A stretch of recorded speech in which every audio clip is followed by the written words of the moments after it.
සියලු දෙනාටම තෙරුවන් සරණයි. ඉතින් ඔන්න අදත් ප්‍රතිශත පාඩමේ තවත් කොටසක් රැගෙන මම අද ඇවිල්ලා තියෙනවා. ඉතින් මේ වැදගත්ම කොටස දැන් 4 ශ්‍රේණියේ ප්‍රතිශත වල ආරම්භය. ඉතින් පහුගිය දිනවල මම සාකච්ඡා කළා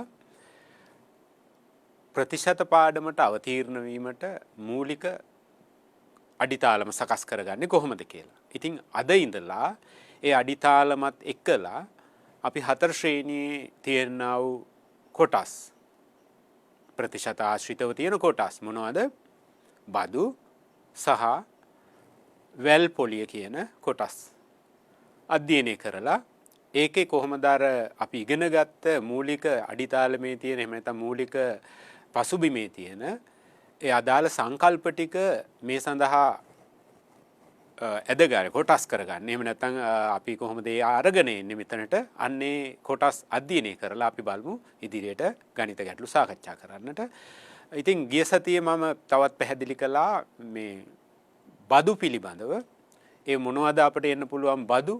මොකද්ද බදු කියන්නේ? මොනවද බදු සඳහා යොදා ගන්න දේවල්? මොනවද බදු කියන ඒවා? ඉතින් අපි ඉදිරියට දැන් ඒ බදු එකින් එක අරගෙන ඒ ගණිත ගැටලු සකස් කරගෙන ගණිත ගැටලු වලට මුහුණ දෙන ආකාරය ඉතින් බලමු. මුලින්ම හොයාගමු අපි වරිපනම් බදු කියන එක. ඉතින් වරිපනම් බදු කියන්නේ මොනවද කියන එක, මොකක්ද කියන එක අපි ඉස්සෙල්ලාම අධ්‍යයනය කරලා ඉමු. මේ වරිපනම් බදු කියන එක අපේ සමාජය තුල තියෙන දෙයක්. මේ සමාජයේ තියෙන අපි ඉන්න පළාත් පාලන ආයතන 3ක් අපිට තියෙනවා. මහනගර සභා, නගර සභා සහ ප්‍රාදේශ සභා කියලා. මෙන්න මේ බල සභා ප්‍රදේශවල ජීවත් වෙන මිනිස්සුන්ගෙන් නැත්නම් පුද්ගලයන්ගෙන් ලබා ගන්නා වූ බදු මුදලක්. ඒක කොහොමද පැහැදිලි කරන්නේ? මහනගර සභා, නගර සභා හා ප්‍රාදේශීය සභා යන අදාළ බල ප්‍රදේශ තුල ජීවත් වන පුද්ගලයන් සඳහා ලබා දෙන විවිධ සේවා සහ පහසුකම්. විවිධ සේවා සහ පහසුකම් අපිට පුළුවන් පැහැදිලි කරන්න උදාහරණ වශයෙන් මහා මාර්ග පහසුකම, කැලිකසල කළමනාකරණ පහසුකම, වීදි ආලෝකකරණය වැනි ඔන්න ඔය වගේ වට තමයි අපි කියන්නේ සේවා, විවිධ සේවා සහ පහසුකම්. මෙන්න මේවා සපයනව වෙනුවට එයාලා පොඩි බදු අය කිරීමක් අපෙන් සිදු කරගන්නවා. එහෙනම් ඒ බදු අය කිරීම කරන්නේ කොහොමද? ඒ ප්‍රදේශයේ තියෙන නිවාස, ඉඩකඩම්, ව්‍යාපාරික ගොඩනැගිලි වලින් තමයි මේ බදු මුදල අය කිරීම සිදු කරන්නේ. එතකොට ඒ අදාළ පුද්ගලයන්ගෙන් තමයි මේක අය කිරීම සිදු කරන්නේ. ඒ සඳහා ප්‍රධාන වශයෙන් රජයේ 탁සේරු දෙපාර්තමේන්තුව විසින් ඒ අදාළ නිවසට හරි එහෙම නැත්නම් අදාළ ඉඩමට හරි එහෙම නැත්නම් ගොඩනැගිල්ලක් වෙන්න පුළුවන් අන්න ඒවට 탁සේරුවක් දෙනවා වාර්ෂිකව 탁සේරුවක් දෙනවා. ඒ 탁සේරු කරන ලද වටිනාකමින් යම් ප්‍රතිශතයක් බදු වශයෙන් ඒ අදාළ ආයතනය ලබා ගන්නවා. මෙන්න මේ ලබා ගැනීම සාමාන්‍යයෙන් අපිට කරන්න පුළුවන් කාර්තු වශයෙන් අය කිරීම සිදු කරන්න පුළුවන්. මේ කාර්තුවක් කියලා කියන්නේ මාස 3කට තමයි කාර්තුව කියලා අපි පැහැදිලි කරන්නේ. ඒ කියන්නේ මාස 12 4කට බෙදා ගන්නවා. ඒකෙන් එකක් කාර්තු 1යි. ඒකට මාස 3ක් අයිති. කාර්තු 2ක් නම් මාස 12 4කට බෙදලා එයින් 2ක් ගත යුතුයි. එතකොට මාස 6ක්. කාර්තු 3ක් නම් මාස 12 4කට බෙදලා එයින් 3ක් ගත යුතුයි. මාස 9යි. කාර්තු 4ක් කියන්නේ නම් මාස 12යි. අවුරුදු 1යි. කාර්තුවක වටිනාකම හොයාගන්න නම්, කාර්තුවක බදු මුදල හොයාගන්න නම් අපි එහෙනම් කළ යුත්තේ කුමක්ද? වාර්ෂිකව ගෙවන ලද වරිපනම් බදු මුදල බෙදා හරින්න ඕනේ සමාන කොටස් 4කට. ඔන්නෝක තමයි අපිට වැදගත් දේ. කාර්තුවක වරිපනම් බදු මුදල කියන්නේ වාර්ෂික වරිපනම් බදු මුදල බෙදා හරින්න ඕනේ 4කට. ඔන්න එහෙනම් තේරුම් ගත යුතුයි කාර්තුවක් කියලා කියන්නේ මාස 3ක් කියන එකයි තේරුම් ගත යුත්තේ. ඊට සාපේක්ෂව කාර්තු 1ක් 2ක් 3ක් 4ක් නිර්මාණය කරගන්න හැකියාව තියෙනවා අපිට. එහෙනම් බලමු ගණිත ගැටලුවක්. වාර්ෂික තක්සේරුව රුපියල් 40,000ක් වන නිවසකින් වාර්ෂිකව 10%ක වරිපණ මම කිව්වනේ පැහැදිලි කළා තක්සේරුවක් ඉදිරිපත් කරනවා ඒ තක්සේරුවෙන් යම් කිසි ප්‍රතිශතයක අන්න දැන් මේ ගණිත ගැටලුවේ කියන්නේ යම් කිසි ප්‍රතිශතයක මොකද්ද 10%. එතකොට අපිට තක්සේරු කරලා දීලා තියෙන කොච්චරද වාර්ෂිකව රුපියල් 40,000ක් තමයි මේ නිවස තක්සේරු කරලා තින්නේ අදාළ රජයේ ආයතනය මගින්. ඒතකොට අපෙන් අහන දේ මොකද්ද? වාර්ෂික වරිපණම් බදු මුදලයි කාර්තුවක අගයයි. කාර්තුවක අගයයි. වාර්ෂික වරිපණම් බදු මුදලයි කාර්තුවක අගයයි. එතකොට බලමු ඒක ගණනය කරගන්නේ කොහොමද කියන එක. වාර්ෂික වරිපණම් බදු මුදල සමාන වෙනවා රුපියල් 40,000 ගුණ කිරීම 10%. රුපියල් 40,000න් 10%. 10%ක් මේ අල්ලායන්න ගැන එහෙම නැත්නම් 40,000න් 10% ගැන මම පෙර පාඩම් වලදී පැහැදිලි කළා. මූලික අඩිතාලමේදී පැහැදිලි කළා. ඉතින් 40,000 ගුණ කිරීම 10% කියන සංඛ්‍යාව ගත්තහම අපිට පුළුවන් සුළු කිරීමක් කරගන්න. මෙන්න මේ හරේ තියෙන බිංදු දෙකක් අපිට 100ෙන් ගන්න පුළුවන් ඉවත් කරගන්න. ඒ වගේම 40,000 න් බිංදු දෙකක් අයින් කරලා ඉතුරු වෙන 400 ගුණ කරනවා 10න්. එතකොට 4,000ක් බවට පත් වෙනවා. අන්න එහෙනම් වාර්ෂිකව වරිපණම් බදු මුදල වශයෙන් මේ නිවසට ගෙවන්න වෙනවා කොච්චරද? රුපියල් 4,000ක්. අන්නේ 4,000 කාර්තු වශයෙන් ගෙවනවා නම් මොකද කළ යුත්තේ? කාර්තුවක වරිපණම් බදු මුදල බෙදා හරින්න ඕනේ 4කට සමාන ගොඩවල් 4කට. එහෙනම් වාර්ෂික වරිපණම් බදු මුදල රුපියල් 4,000යි. ඒ 4,000 4ෙන් බෙදනවා. බොහොම සරලව අපිට උත්තරේ ගන්න පුළුවන් රුපියල් 1000යි. රුපියල් 1000යි. අපි තවත් ගණන් කරලා බලමු. වාර්ෂික තක්සේරුව රුපියල් 50,000ක් වන කඩකාමරයකින් වාර්ෂිකව 12%ක වරිපණම් බදු අය කරයි. වාර්ෂික වරිපණම් බදු මුදල සහ කාර්තුවක වටිනාකම. වාර්ෂික වරිපණම් බදු මුදල සහ කාර්තුවක අගය සොයන්න කියලා කියනවා. ආනම් ඉස්සෙල්ලා ගණිත ගැටලුව වගේමයි බලමු එක කරගන්න විදිහ අපි. වාර්ෂික වරිපණම් බදු මුදල සමානයි රුපියල් 50,000න් 12%යි. වාර්ෂික වරිපණම් බදු මුදල සමානයි රුපියල් 50,000න් 12%යි. ඒ 12% කියන එක අපි සාකච්ඡා කරා මුල් අඩිතාලමේදී මුල් ෆවුන්ඩේෂන් එකේදී සාකච්ඡා කරා 12% කියලා කියන්නේ මොකද්ද? 100න් 12. එහෙනම් 50,000 ගුණ කරනවා 100න් 12න්. ඔන්න ඔය 100ේ තියෙන බිංදු දෙක 50,000 තියෙන බිංදු දෙකකට අපිට පුළුවන් ඉවත් කරගන්න. ඉවත් කරගත්තයින් පස්සේ අපිට ඉතුරු වෙන්නේ 500යි 12යි. එහෙනම් 500ව 12ක් ගුණ කරලා අපි උත්තරේ ලබා ගන්නවා රුපියල් 6,000යි කියලා. එහෙනම් රුපියල් 6,000ක් එයාට ගෙවන්න සිද්ධ වෙනවා වාර්ෂිකව. ඒක කාර්තුවකට අගය ගත්තොත් මොකක්ද අපි කළ යුත්තේ? වාර්ෂික වරිපණම් බදු මුදල බෙදා හරින්න ඕනේ සමාන ගොඩවල් 4කට. එහෙනම් කොහොමද උත්තරේ එන්නේ? රුපියල් 6,000 බෙදනවා 4ෙන්. 6,000ට 4 ඒවා අපිට පුළුවන් බෙදා හරින්න රුපියල් 1,500යි. අපි තවත් ගණිත ගැටලුවක් බලමු. එක්තරා නිවසකින් වාර්ෂිකව 8%ක වරිපණම් බදු අය කරයි. වාර්ෂිකව 8%ක වරිපණම් බදු අය කරයි. එසේ අය කළ වාර්ෂික වරිපණම් බදු මුදල රුපියල් 3,200යි. නිවසේ වාර්ෂික තක්සේරුව අහනවා. දැන් අපි අර කලින් ගණිත ගැටලු සාකච්ඡා කළ ආකාරයට විරුද්ධ දිශාවට එහෙම නැත්නම් ආපස්සට ඒවක් තමයි පැහැදිලි වෙන්නේ. මොකද්ද මේකේ දීලා තියෙන්නේ? වරිපණම් බදු මුදල අපට දීලා තියෙනවා. අපට දීලා නැහැ වාර්ෂික තක්සේරුව කීයද කියන එක.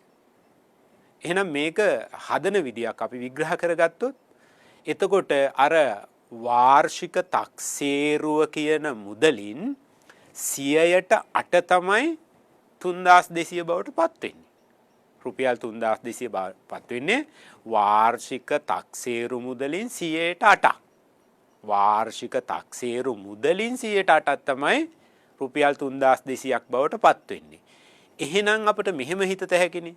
එහෙනම් 100ට එකක් ඒකීය ප්‍රතිශතය අඳුර ගන්න පුළුවන්. මේ ඒකීය ප්‍රතිශතය හොයාගත්තාම අපට පුළුවන් ගණනය කිරීම සිදු කරගන්න බොහොම පහසුවෙන්. මොකද ඒකීය ක්‍රමවේදය තමයි අපේ බහුල වශයෙන් ගණිත ගැටලු තුල අධ්‍යයනය වෙන්නේ. ඒක නිසා 100ට එකක් හොයාගන්න අපි මොකද කරන්නේ? අර 3200 බෙදා හරිනවා සමාන ගොඩවල් 8කට. එහෙනම් පහසුවෙන් අපිට පිළිතුර ලැබෙනවා රුපියල් අර 3200 බෙදීම 8 කියන සංඛ්‍යාව ගුණ කරනවා 100ට 100 කියන සංඛ්‍යාවේ 100 කියන අංකෙන්. 100ට 100 තමයි අපි දැන් පැහැදිලි කරන්නේ වාර්ෂික තක්සේරුව. වාර්ෂික තක්සේරුව 100ට 100 නම් අපි අඳුරගත්තා 100ට එකක් අඳුරගත්තා නම් අපිට මොකද්ද කරන්නේ? එහෙනම් 100ට 100 කියන ප්‍රමාණාත්මකගේ අඳුර ගන්න අර 100ට එකේ ප්‍රමාණය ගුණ කරනවා කියේද 100යි. එතකොට 3200 බෙදීම 8 තමයි 100ට එකේ ප්‍රමාණය. ඒක අපිට සුළු කරලා ගන්නත් පුළුවන් නැත්නම් සුළු නොකර මෙතන පසුව සුළු කිරීමට භාවිත කරන්නත් පුළුවන්. දැන් මම මේ ගණිත ගැටලුවේ පෙන්නලා තියෙන්නේ පසුව සුළු කිරීමට. ඕනනම් කාටරි කෙනෙකුට මේක සුළු කරලා උත්තරේ හදාගෙන ඒ උත්තරේ 100න් ගුණ කිරීම සිදු කරන්නත් පුළුවන්. ගැටලුවක් නේ තමන් කැමති විදියට ඒක කරගන්න පුළුවන්. එහෙනම් අපි බලමු මේක සුළු කරගන්නේ කොහොමද කියලා. ඔන්න ඔය 8 කියන සංඛ්‍යාවට 8 ඒව 1යි. 8 වරක් එකක් තියෙනවා 8ට. අර 32 කියන අංකයක් දකින්නෝනේ අපි 3232. එයාව අඳුර ගන්නවා 8 වරක් චක්‍රේ 4 වෙනි අවස්ථාව. එහෙනම් 3200ට 8 ඒවා 400ක් තිබිය යුතුයි. මොකද 32ට 8 ඒවා 4යි, 0.2ට අපි එහෙම 0.2ක් යොදා ගන්නවා. එතකොට 400යි. ඒ 400 අපට පුළුවන් ಗುಣ කරන්න කියෙන්ද 100යි. අන්න එතකොට වාර්ෂික තක්සේරුව කියන මුදල අපට ලැබෙනවා රුපියල් 40000යි. ඒ 40000න් 100ට 8 තමයි 3200 බවට පත් වෙලා තියෙන්නේ. හරි. අපි තවත් ඒ වගේ ගණිත ගැටලුවක් සාකච්ඡා කරමු බලන්න. එක්තරා ගොඩනැගිල්ලක් සඳහා වාර්ෂිකව 10%ක වරිපනම් බදු අය කරයි. වාර්ෂිකව වරිපනම් බදු අය කරනවා කොච්චරද 10%ක්. ගොඩනැගිල්ලක් එක්තරා ගොඩනැගිල්ලක්. එසේ අය කරන වාර්ෂික වරිපනම් කාර්තුවක මුදල. මේකේ දීලා තියෙන කාර්තුවක්. මම කලින් ගණිත ගැටලුව සාකච්ඡා කරේ වාර්ෂික වරිපනම් බදු මුදලම දීලා. මේකේ දීලා තියෙන්නේ මොකද්ද? කාර්තුවක වරිපනම් මුදල 1500යි කියලා දීලා තියෙනවා. ගොඩනැගිල්ලේ වාර්ෂික තක්සේරුව ගණනය කරන්න කියලා කියනවා. අන්න ඒක ගණනය කරන්න නම් අපි හඳුනා ගන්නවා මේ මුලින්ම දුන්න අපට තොරතුරක් මොකද්ද? එක්තරා ගොඩනැගිල්ලක් සඳහා වාර්ෂිකව 10%ක වරිපනම් බදු අය කරයි කියලා. වාර්ෂිකව වරිපනම් බදු 10%යි.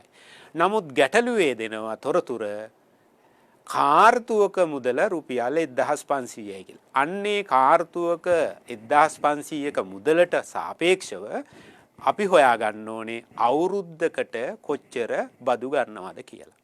ඒක අඳුනගත්තොත් අපි දන්නවා ඒක 10%ක් කියලා. එහෙනම් අපි මොකද කරන්නේ? වාර්ෂික බදු මුදල හොයාගන්න 1500 ගුණ කරනවා 4ෙන්. ඇයි 4ෙන් ගුණ කරන්නේ? අපි දන්නවනේ අවුරුද්දකට වාර්ෂිකව කාර්තු 4යි තියෙන්නේ කියලා. මේ 1500 4ක් ඒ පුද්ගලයා මේ අවුරුද්ද කාලවකවානුව තුල බදු වශයෙන් ගෙවනවා. ඒක නිසා 1500 4ක් අපිට බලා ගන්න වෙනවා අවුරුද්දක බදු මුදල හොයාගන්න. ඒක නිසා අපිට උත්තරේ ලැබෙනවා රුපියල් 6000යි කියලා වාර්ෂික බදු මුදල. එහෙනම් අපිට අඳුන ගන්න පුළුවන් දේ මොකද්ද? මෙන්න මේ රුපියල් 6000 අර තක්සේරු කරන ලද මුදලින් 10%යි. තක්සේරු කරන ලද මුදලින් 10%. ඒකනේ අපිට මුලින්ම දුන්න තොරතුර. එහෙනම් අපිට පුළුවන් ලියා ගන්න මොකද්ද? වාර්ෂික වරිපනම් බදු මුදල 6000යි වාර්ෂික බදු ප්‍රතිශතය 10%යි. එහෙනම් අපි අඳුන ගන්නවා වාර්ෂික තක්සේරු මුදලින් 10%ක් රුපියල් 6000යි කියලා. අර කලින් ගණිත ගැටලුවේ තෝකනේ අපි කලේ 100ට 8ක්නේ අපි විග්‍රහ කරේ 3200ට. දැන් මෙතන අපි අඳුරගත්තා 100ට 10ක් 6000යි කියලා. අන්න එහෙනම් ඒකීය ප්‍රතිශතය අඳුර ගන්නවා. ඒකීය ප්‍රතිශතය කියන්නේ 100ට එකක් අඳුර ගන්නවා. මොකද්ද කරගන්න ඕනේ? 100ට එකක ප්‍රමාණාත්මකගේ මොකද්ද වාර්ෂික තක්සේරු මුදලින්. එහෙනම් 6000 බෙදනවා 10න්. ඕනනම් මේක බෙදලා පිළිතුර ගන්නත් පුළුවන්. එහෙම නැත්නම් මේ ලබාගත්තා වූ 6000 බෙදීම 10 කියන භාගික ආකාරය අපට පුළුවන් ඉදිරියට පරිහරණය කරන්න. එහෙනම් වාර්ෂික තක්සේරුව කියන්නේ මොකද්ද? 6000 බෙදීම 10 කියන ප්‍රමාණාත්මකගය ගුණ කරනවා 100ෙන්. ගුණ කරනවා 100ෙන්. ඔන්න අපට පුළුවන් දැන් මොකක් කරන්නද? බිඳුවට අපට පුළුවන් බිඳුවක් ඉවත් කරගන්න. අන්නේ ඉවත් කරගත්ත නිසා අපට ඉතුරු වෙනවා 6000 සහ 10. අන්න එතකොට 6000 10න් ගුණ කරාම බොහොම පහසුවෙන් අපට බිඳුවක් එකතු කරන්න විතරයි තියෙන්නේ 6000ට. එතකොට 60000 බවට පත් වෙනවා. අන්න එතකොට වාර්ෂික තක්සේරු මුදල අර ගොඩ නැගිල්ලේ රුපියල් 60000 බවට පත් වෙනවා. රුපියල් 60000ක් බවට පත් වෙනවා. එහෙනම් අපි තවත් ගණිත ගැටලුවක් සාකච්ඡා කරමු. මෙන්න මෙහෙම ගණිත ගැටලුව කියනවා. වාර්ෂික තක්සේරුව රුපියල් 6000ක් වන කඩකාමරයකින් වාර්ෂිකව රුපියල් 6000ක් වරිපනම් බදු අය කරයි. අය කළ වාර්ෂික වරිපනම් බදු ප්‍රතිශතයක් අහනවා. අය කළ වාර්ෂික වරිපනම් බදු ප්‍රතිශතයක්. මොන තවත් ආකාරයේ ගැටලුවක්. මම මුලින්ම සාකච්ඡා කළේ මොකද්ද? වාර්ෂික වරිපනම් බදු මුදල හොයන්න. ඒ බදු මුදල හොයාගත්තාම කාර්තුවක බදු මුදලත් හෙව්වා. ඊට පස්සේ අපි මොකද්ද කළේ? කාර්තුවක හෝ වේවා වාර්ෂික වරිපනම් බදු හෝ වේවා දුන්නොතින් අපට තොරතුරු වශයෙන් දුන්නොතින් අපි කොහොමද තක්සේරු මුදල හොයාගන්නේ කියලාත් හෙව්වා. ඊට පස්සේ මෙන්න මේ ගණිත ගැටලුව මොකද්ද කරලා තියෙන්නේ? වාර්ෂික තක්සේරුවක් දෙනවා, අය කළ බදු මුදලක් දෙනවා අවුරුද්දකට අය කළ බදු මුදලක් දීලා මේ බදු මුදලට කොච්චර ප්‍රතිශතයක් යටත් වුණාද කියලා අහනවා. එහෙනම් මොකද්ද අපි කළ යුත්තේ? අන්න එතකොට අපේ අර මං කියවනේ මූලික අඩිතාලමක් අපිට තියෙනවා කියලා. ආකාර හතරක මූලික අඩිතාලමක්. ඒ අඩිතාලමේ අර ප්‍රතිශතය ගණනය කිරීම. අර මුලින්ම මම හඳුන්වා දුන්නේ ප්‍රතිශතයක් ගණනය කරගන්නේ කොහොමද කියලා.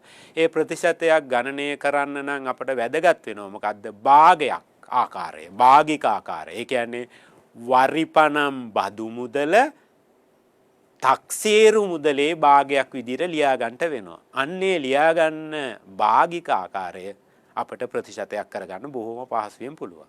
100ට 100න් ගුණ කිරීමෙන් නේද?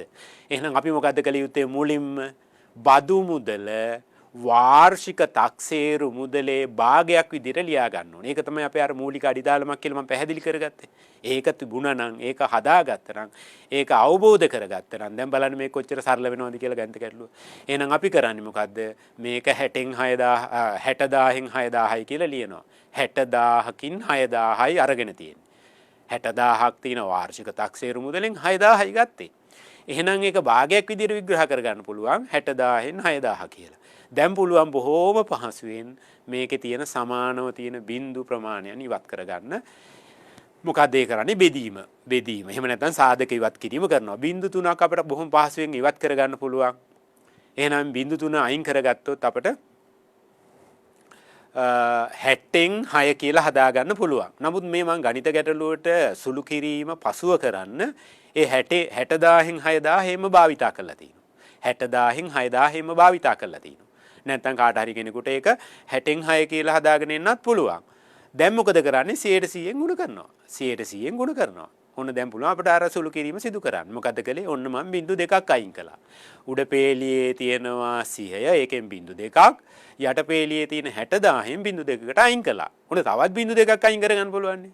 මොකද 60000න් තව බිඳු දෙකක් ඉතුරු වෙලා තියෙනවා. 6000න් තව බිඳු දෙකක් අපිට අයින් කරගන්න පුළුවන්. එතකොට අපිට ඉතුරු වෙන්නේ මොනවද? ලවයේ 60 තියෙනවා, හරයේ 6 තියෙනවා. දැන් මොකද්ද මේ කරන්නේ? 60 බෙදන්න ඕනේ 6න්. බොහොම පහසුයිනේ නේද? එහෙනම් 6ට 6 එකයි කියලා අපිට සාධක ඉවත් කිරීමක් සිදු කරන්න පුළුවන්. 60ට 6 ඒවා 10යි කියලා ඉවත් කරගන්නත් පුළුවන්. එහෙනම් පිළිතුර වශයෙන් අපිට එනවා මොකද්ද? 100ට 10යි කියලා. 100ට 10යි කියලා එනවා. බලමු තවත් මේ වගේම ගණිත ගැටලුවක් කොහොමද සුළු කරගන්නේ කියලා. එක්තරා ගොඩනැගිල්ලක් සඳහා කාර්තුවකට වාර්ෂික තක්සේරුව නෙමෙයි ඔන්න දැන් දෙන්නේ කාර්තුවක වරිපනම් මුදල රුපියල් 2000යි. කාර්තුවක වරිපනම් බදු මුදල රුපියල් 2000යි. ගොඩනැගිල්ලේ වාර්ෂික තක්සේරුව රුපියල් 80000යි. රුපියල් 80000යි. අය කළ වාර්ෂික වරිපනම් බදු ප්‍රතිශතය සොයන්න. එහෙම නැත්නම් බලමු සෙවීම කියන එක බලමු. එහෙනම් මොකක්ද අපි කරගත යුත්තේ? අන්න අර ප්‍රතිශතය හොයන්න කිව්ව ගමන් අපි මොකද්ද කරන්නේ? ඒ අදාළ සංඛ්‍යාව භාගයක් විදිහට ලියා ගන්නවා මුල් සංඛ්‍යාවේ භාගයක් විදිහට ලියා ගන්නවා. ඒතකොට මේ භාගය අපිට දීලා නැහනේ. අපි ඉතින් හදා ගන්න ඕනේ. ඉතින් අපි හදාගන්නේ වාර්ෂික වරිපනම් බදු. වාර්ෂික වරිපනම් බදු තමයි ප්‍රතිශතය වෙන්නේ. නමුත් අපිට දීලා තියෙන්නේ කාර්තුවක. එතකොට කාර්තුවක මුදල අරගෙන අපිට වාර්ෂික වරිපනම් බදු ප්‍රතිශතය හොයාගන්න බැහැනේ. අපි එහෙනම් ඉස්සෙල්ලම කරගත යුත්තේ මොකද්ද? මේ කාර්තුවක වරිපනම් බදු වලින් වාර්ෂික වරිපනම් බදුව හොයාගන්න ඕනේ. ඒක නිර්මාණය වෙන්නේ, ඒකට පාදක වෙන්නේ මොකද්ද? අර වාර්ෂික තක්සේරුව. අන්න එහෙනම් භාගයක් අපිට එතන නිර්මාණය කරගන්න පුළුවන්. එහෙනම් බලමු මේක හදාගන්න ඒ භාගය. එහෙනම් අපි ඉස්සෙල්ලම හොයාගමු වාර්ෂික බදු මුදල. කොහොමද වාර්ෂික බදු මුදල හොයන්නේ? 20000 4ක්. sorry 2000 4ක් 20000 නෙමෙයි 2000 4ක්. 2000 කියන්නේ කාර්තුවකනේ. කාර්තු 4ක්. එතකොට 2000 ගුණ කිරීම 4. 2000 4ක් 8000යිනේ. අන්නේ 8000 අර 80000 භාගයක් විදිහට අපි ලියාගමු. 80000 භාගයක් විදිහට ලියාගමු. ඔන්න එතනදී ඕනනම් සරල කරගන්නත් පුළුවන්. එහෙම නැත්නම් අපට පුළුවන් ප්‍රතිශතයක් බවට පරිවර්තනය කරන්න 100%න් ගුණ කරන්නත් පුළුවන්. කැමති පියවරක් අනුගමනය කරන්න පුළුවන්. බලමු ඔන්න මම අනුගමනය කරපු පියවර. මොකද්ද මම කරලා තියෙන්නේ? ඒක එතන සුළු කරන්නේ නැතුව පල්ලෙහාට අරගෙන 80000න් 8000 කියලා අරගෙන ඒක 100%න් ගුණ කළා. 100%න් ගුණ කළා. දැන් පුළුවන් මට සරල කිරීම සිදු කරන්න. මොනවද සරල කිරීම සිදු කරන්නේ? කලින් ගණිත ගැටලුව වගේමයි. මොකද්ද? බිංදු ඉවත් කරගන්න පුළුවන්. ඔන්න 100න් බිංදු දෙකක් අයින් කළා. එහෙනම් 80000නුත් බිංදු දෙකක් අයින් කළා. දැන් පුළුවන් 8000යි 80යි 800යි ගත්තාම ඒත් බිංදු දෙකක් අපිට ඉවත් කරගන්න පුළුවන්. 8000න් බිංදු දෙකක් අයින් කරාම 80යි 800න් බිංදු දෙකක් අයින් කරාම 8යි. ඔන්න දැන් බෙදීම සිදු කරන්න පුළුවන්. බෙදීම සිදු කළ පිළිතුර ගන්නත් පුළුවන්. සාධක ඉවත් කිරීම සිදු කරන්නත් පුළුවන්. අපි සාධක ඉවත් කරමු. 8ට 8 ඒවා 1යි 80ට 8 ඒවා 10යි. එහෙනම් පිළිතුර 10ට 10ක් බවට පරිවර්තනය. ඔන්න ওই විදිහට අපිට ගණිත ගැටලුවට මුහුණ දෙන්න පුළුවන්. පැහැදිලිද දැන් මම කියා දුන්න දේවල් ටික? මොකද්ද මම කළේ මුලින්ම? මුලින්ම කළා වාර්ෂික බද්ධ හෙව්වා. වාර්ෂික බද්ධ හෙව්වා. දීලා තියෙන ප්‍රතිශතයෙන් ගුණ කළා. ඊට පස්සේ අපි හෙව්වා කාර්තුවක්. කාර්තුවක් හොයන්න මොකද්ද කරේ? වාර්ෂික බදු මුදල් 4කට බෙදුවා. ඊට පස්සේ අපි මොකද්ද කළේ? වාර්ෂික තක්සේරු මුදල ලබා ගන්න තොරතුරු දුන්නාම කළා. හරිනේ? ඊට පස්සේ මොකද්ද කළේ? ඔන්න දැන් මේ ආකෘතිය ප්‍රතිශතය ගණනය කළා. බලමු ගණිත ගැටලුවක් අපි විභාග මට්ටමින් ආවොත් ගණිත ගැටලුවක් මොන වගේද කියලා. ඔන්න මෙහෙම දෙනවා. තොරතුරු ගොඩයි. හොඳින් කියවන්න වෙනවා. නිමල් මහතාට කඩකාමරයක් හා නිවසක් සතුව ඇත. නිවසේ වාර්ෂික වටිනාකම රුපියල් 30000ක් ලෙස තක්සේරු කර ඇත. දැන් කඩකාමරයයි නිවසයි තියෙන නිවසේ වාර්ෂික තක්සේරුව ගණිත ගැටලුව තුල දීලා තියෙනවා. හැබැයි කඩකාමරය දීලා නැහැ වගේ. බලමු කියවලා. නිවස සඳහා 8%ක බදු මුදලක් අය කරනවලු. කඩකාමරය සඳහා 12%ක බදු මුදලක්. ඒ කියන්නේ වරිපනම් බදු මුදලක් අය කරනවලු. වරිපනම් බදු වශයෙන් කාර්තුවකට එයා ගෙවනවලු රුපියල් 1800ක්. මුළු බදු මුදලනේ. ඒ කියන්නේ කඩකාමරේ නිවසේ දෙකේම බදු තමයි ඔය 1800. හැබැයි අවුරුද්දකට නෙමෙයි මාස 3කට කාර්තුවකට. මොන තොරතුරු ගොඩයි. ඒ තොරතුරු වලට සාපේක්ෂව අපිට දීලා නැත්තේ මොනවද බලන්න. කඩකාමරයේ වාර්ෂික තක්සේරුව දීලා නැහැ. හැබැයි මුළු බදු මුදලක් දුන්න නිසා බදු මුදල් දෙකම මේක ඇතුලේ තියෙනවා. හැබැයි කාර්තුවක් දුන්න නිසා වාර්ෂිකව ගණනය කිරීමක් කරගන්නත් පුළුවන්. බලමු මේකේ මොනවද අපිට අහන්න පුළුවන් ප්‍රශ්න. මොන මුලින්ම අහනවා ප්‍රශ්නයක් මොකද්ද? නිවසේ වාර්ෂික වරිපනම් බදු මුදල සොයන්න. නිවසේ වාර්ෂික වරිපනම් බදු මුදල සොයන්න. පුළුවන් අපිට කරගන්න. මොකද්ද තොරතුර? නිවසට දීලා තියෙන වාර්ෂික තක්සේරුවක් රුපියල් 30000ක්. ඊට පස්සේ ඒකේ බදු ප්‍රතිශතයක් දීලා තිනවා නම් අපිට පුළුවන් ගණනය කරන්න 30000න් 108ක්. 30000න් 108ක්. එහෙනම් රුපියල් 30000 ගුණ කිරීම 108. 108. එහෙනම් අපිට පුළුවන් දැන් සරල කිරීමක් සිදු කරන්න. මොකද සරල කිරීම? බිංදු දෙකට බිංදු දෙකක් අයින් කරගන්න පුළුවන්. එතකොට අපි ගාව ඉතුරු වෙනවා මොනවද? 30000න් 300ක් බවට පරිවර්තනය වෙනවා. බිංදු දෙක ඉවත් වුණාම 8 නම් තියෙනවා. එහෙනම් 300 ඒවා 8ක්. 300 ඒවා 8ක් අපි බලමු ඉතින් 8 වරක් බිංදුව බිංදුවයි 8 වරක් බිංදුව බිංදුවයි 8 වරක් 3 24යි. එහෙනම් බිංදුවයි බිංදුවයි 24 කියලා අපි අතින් අවසානයේ ලියවෙනවා වම් අත දිශාවට. එහෙනම් උත්තරේ එන්නේ කීයද? 2400යි. බිංදුවයි බිංදුවයි 24 කියන්නේ 2400යි කියලා ලියවෙනවා. හැබැයි මේ කියවෙන්නේ වාර්ෂික බදු මුදලක්. වාර්ෂික බදු මුදලක් මොකකද? නිවසේ. එහෙනම් ඊළඟ කොටසේ අහනවා අපේ මොකද්ද? නිවසේ කාර්තුවක වරිපනම් බදු මුදල. පුළුවන් නේ ගණනය කරගන්න. අපි දන්නවා අවුරුද්දකට ගෙවන්න ඕන ගාණ 2400යි. එහෙනම් කාර්තුවකට ගෙවන්න ඕනේ 2400න් 4න් පංගුවක්. ඒ කියන්නේ 2400 හරියටම 4කට බෙදා ගන්න වෙනවා. ඒක නිසා නිවස සඳහා කාර්තුවකට රුපියල් 600ක් ගෙවන්න සිද්ධ වෙනවා. ඔන්න තවත් ප්‍රශ්නයක් අහනවා අපි. මොකක්ද අහන්නේ? කඩකාමරයේ කාර්තුවක වරිපනම් බදු. කඩකාමරයේ වාර්ෂික වරිපනම් බද්දත් අහන්න පුළුවන්. හැබැයි ඉස්සෙල්ලා අහලා තියෙන්නේ මොකද්ද? කාර්තුවක වරිපනම් බද්ද. වාර්ෂික වරිපනම් බද්ද හොයන්න කලින් කාර්තුවක වරිපනම් බද්ද හොයා ගන්න සිද්ධ වෙනවා. ඇයි? 1800යි කියලා දුන්නේ කාර්තු දෙකක් හැදෙනවනේ. මේ නිවසටයි කඩකාමරේටයි. කඩකාමරේට එක කාර්තුවක් සහ නිවසට එක කාර්තුවක් හැදෙතුන මේකේ කාර්තු දෙකක් තියෙනවා වගේ. කාර්තු දෙකක් නැහැ ඇත්තටම කාර්තු දෙකක් තියෙනවා වගේ. එතකොට ඒක ඇතුලේ නිවසේ කාර්තුවක වටිනාකමක් තියෙනවා, කඩකාමරයේ කාර්තුවක වටිනාකමක් තියෙනවා. එහෙනම් අපිට කරන්න තියෙන්නේ මොකද්ද? අර මුළු කාර්තුවක බදු මුදල ඒකෙන් අයින් කරනවා රුපියල් 600. එහෙනම් 1800න් අයින් කරනවා 600. එහෙනම් නිවස සඳහා 600ක් ගෙවලා තිනවා. එහෙනම් කඩකාමරය සඳහා රුපියල් 1200ක් ගෙවලා තියෙනවා. උන තවත් අහන්න පුළුවන් ප්‍රශ්නයක්. මොකද්ද? කඩකාමරයේ වාර්ෂික වරිපනම් බදු මුදල. කඩකාමරයේ වාර්ෂික වරිපනම් බදු මුදල. එහෙනම් මොකක් විය යුතුද?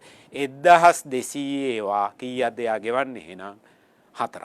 1200 ඒවා 4ක් ගෙවනවා. එහෙනම් 1200 ගුණ කිරීම 4 උත්තරේ අපිට ලැබෙනවා කීයක්ද? රුපියල් 4800ක්. උන් බලන්න ප්‍රශ්නේ ලියාගෙන යන හැටි නේද? ඔන්න ඊළඟට අහන්න පුළුවන් ප්‍රශ්නේ මොකද්ද? කඩකාමරයේ වාර්ෂික තක්සේරුව කීයද? කඩකාමරයට කොච්චර වාර්ෂික තක්සේරුවක් තියෙනවද? එතකොට වාර්ෂික තක්සේරුව ගණනය කරන්න පුළුවන් තොරතුරු දෙක මොකද්ද? අපි දන්නවා අවුරුද්දකට අය කරන වාර්ෂික වරිපනම් බදු මුදල. වාර්ෂික වරිපනම් බදු මුදල කීයද? රුපියල් 4800යි කඩකාමරේ. නිවසේ නම් 2400යි කියලා ගණනය කරා. එතකොට මේ දැන් කඩකාමරේ වාර්ෂික තක්සේරුව 4800යි කියලා දන්නවා. එතකොට ඒක අපි දන්නවා 12ක් කියලා. ඔන්න බලන්නකෝ මම වගන්තියක් ලියලා තිනවා. වාර්ෂික වරිපනම් මුදල රුපියල් 4800යි. ඒ 4800 වාර්ෂික වරිපනම් බදු ප්‍රතිශතයට අනුව 12ක්. 12. එහෙනම් අපිට වගන්තියක් ලියා ගන්න පුළුවන්. මොකද්ද? වාර්ෂික තක්සේරු මුදලින් 12ක්. 12ක් කීයක්ද වෙන්නේ? රුපියල් 4800යි. රුපියල් 4800යි. එහෙනම් අපිට 100ට 1ක් හොයා ගන්න පුළුවන්. 4800ය 12න් බෙදනවා. 4800 බෙදනවා 12න්. එතකොට 100ට 1යි. එහෙනම් 100ට 100ක් වාර්ෂික තක්සේරු මුදලින් 100%ක්. ඒ කියන්නේ වාර්ෂික තක්සේරු මුදල. වාර්ෂික තක්සේරු මුදලින් 100%ක් කියන්නේ වාර්ෂික තක්සේරු මුදල. එහෙනම් 4800 බෙදීම 12 කියන සංඛ්‍යාව. ඒක ඕනම් බෙදලා හදා ගන්නත් පුළුවන්. මෙතනට නොබෙදා ලියන්නත් පුළුවන්. දැන් පුළුවන් අපිට සරල කරගන්න. මොකද්ද සරල කර ගැනීම කියන්නේ? 12 කියලා කියන්නේ 12 වරක් එකට. මෙන්න මේ 48 කියන එක 12 වරක් 4යි. හැබැයි බිංදු දෙක ඉතින් එහෙමමයි නේද? එහෙනම් 400ක් බවට පත් වෙනවා 4800ට 12 ගොඩවල්. එහෙනම් දැන් ගුණ කරන්න පුළුවන් 400 ඒවා 100ක්. 400 ඒවා 100ක්. උත්තරේ 40000ක් බවට පත් වෙනවා. එහෙනම් වාර්ෂික තක්සේරු මුදලින් 100%ක් කියලා කියන්නේ වාර්ෂික තක්සේරුව. එහෙනම් වාර්ෂික තක්සේරු රුපියල් 40000 බවට පත් වෙනවා. ඉදිරියේ නැවතත් පාඩමකින් සම්බන්ධ වීමට බලාපොරොත්තු වෙනවා. තෙරුවන් සරණ ප්‍රාර්ථනා කරනවා.